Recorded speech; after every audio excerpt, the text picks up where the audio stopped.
Hello friends, in this video I will show you how to insert text box in Microsoft Excel.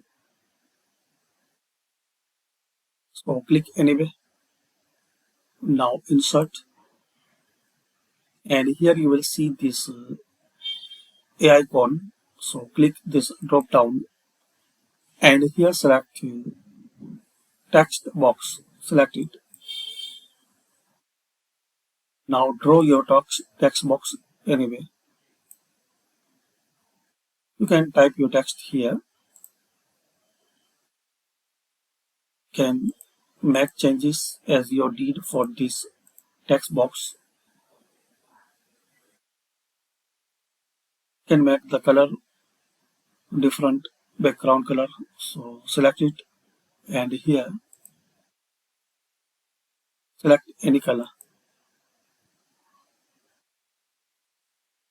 if any. Now your cursor. So you have this text box in Excel. Guys, if you need to remove this border and color, so then select it and in this fill color, select no fill. To remove this border, right click on it and format shape.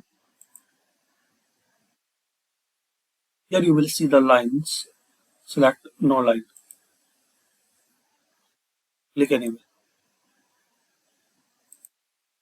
So this is the method, guys, to insert text box in Microsoft Excel. Thanks for watching.